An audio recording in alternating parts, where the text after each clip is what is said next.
though those are helpful. It's about something far deeper, a radical return to your own truth. It means confronting your inner world without fear, without masks, without seeking approval from others. It is the courageous act of facing your shadow, of looking into the wounds, the fears, the discomforts you've tried to avoid. And here lies the sacred paradox. When you dare to see yourself clearly, without filters, without judgment, without running, you finally begin to heal. But the truth is, this work isn't easy. We live in a world designed to distract us. We're constantly bombarded by noise, by notifications, comparisons, societal expectations, and relentless demands to become someone we're not. In our attempt to fit in, to be accepted, we disconnect from ourselves. And when we finally try to turn inward, we don't always find peace. We're often met with a terrifying silence, an emptiness so vast, we'd rather avoid it altogether. But here lies the paradox. That very emptiness is not your enemy. It is the sacred space where your true self begins to awaken. To prioritize yourself in order to heal does not mean ignoring others, nor does it mean becoming cold or indifferent. It means something far more courageous. It means you stop waiting for the world to rescue you and begin taking full responsibility for your own healing. It means you learn to listen to yourself, not just your thoughts, but your feelings without guilt. You give yourself permission to feel, to rest, to say no without shame. You begin setting boundaries without fear, and slowly you dare to be who you really are, without needing to apologize for it. Carl Jung taught that the path of individuation, the process of becoming your whole authentic self, is neither easy nor quick. It is a slow alchemy of transformation that demands we walk through doubt, pain, and inner crisis. But it is also the only path that leads to true inner fullness. Because when you finally allow yourself to be real, to stop denying any part of who you are, to no longer hide your shadow, to no longer run from what hurts, you discover something extraordinary. Healing doesn't mean erasing your pain. It means integrating it. And in that sacred act of embracing yourself fully, without exception, you find something more valuable than the approval of the world. The quiet, liberating joy of being your most authentic self. Deep in the unconscious, beneath logic, beyond surface thoughts, there exists a symbolic world of images, instincts, and patterns silently shaping our lives. Jung understood that true healing isn't about surface-level changes or forced positivity. It is a journey into the very core of our being, a return to the fragmented pieces of our identity we abandoned long ago.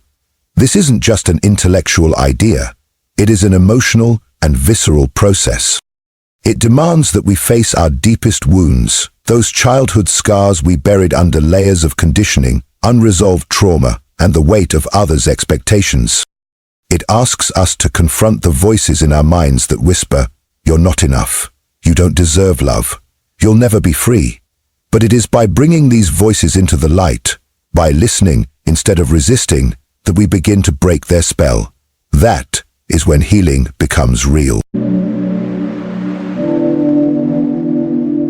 And this is where Jung's profound concept of archetypes enters, the timeless architecture of the soul. Among his most influential contributions to psychology, archetypes are universal patterns embedded deep within the collective unconscious. They are not just ideas, but living forces, primordial images that have guided humanity since the dawn of time. You can hear them whispered through myths, echoed in ancient stories, revealed in dreams. They speak in symbols, metaphors, and sudden flashes of intuition, nudging us toward meaning, though we may not always understand their language. One of the most powerful of these is the archetype of the hero.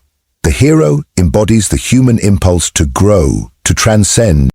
But no hero begins as a savior. Every hero must first descend into the underworld of their own soul. They must walk through darkness, face the dragons of fear, and confront the shadow that dwells within. In real life, this means something strikingly simple, yet deeply uncomfortable. We cannot heal by avoiding our pain. We cannot outrun what haunts us.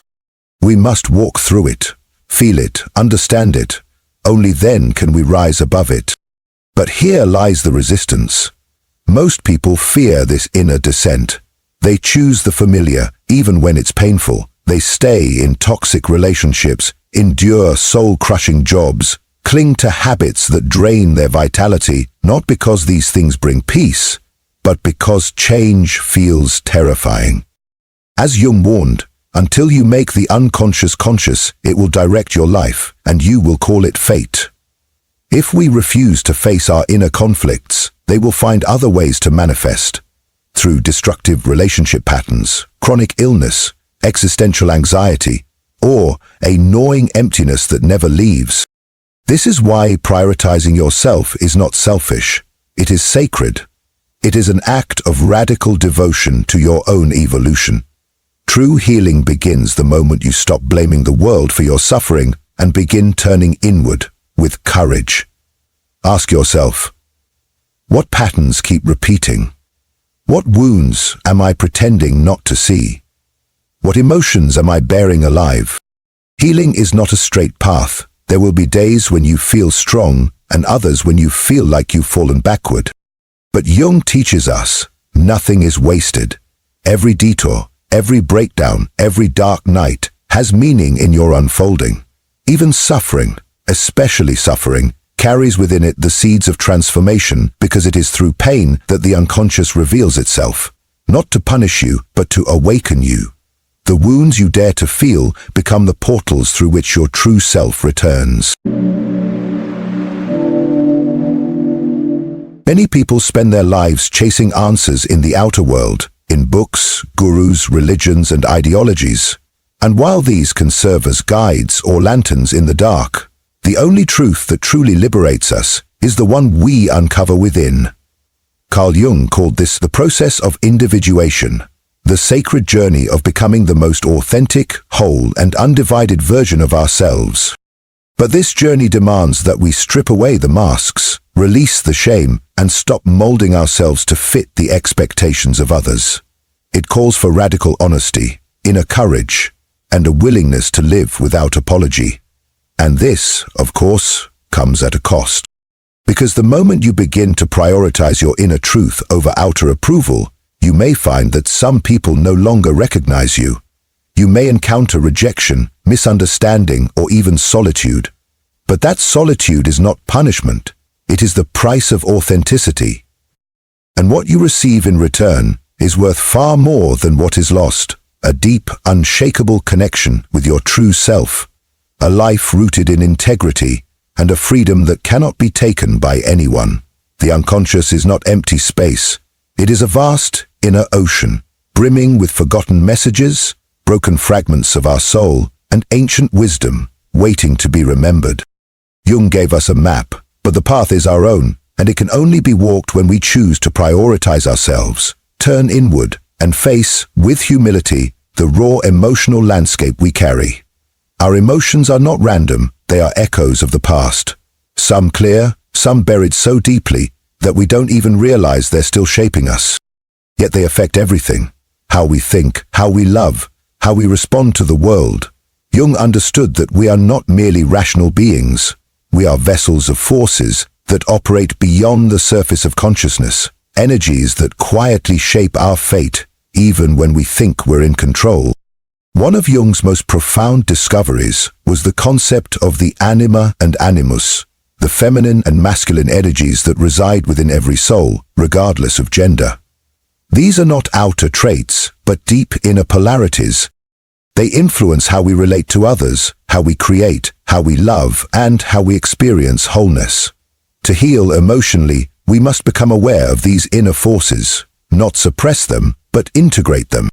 This integration begins when we make the conscious decision to stop searching outside ourselves for wholeness and instead turn toward the vast symbolic terrain within, where the forgotten parts of our being are waiting to be brought into the light. The anima, the feminine aspect within the unconscious of a man, reveals itself through his emotional life, his ability to feel, connect, and intuitively relate to the world around him.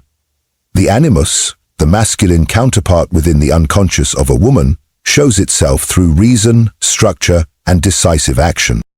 According to Jung, when these inner energies fall out of balance, we not only suffer inwardly, but we also begin to project that inner chaos onto the stage of our outer life.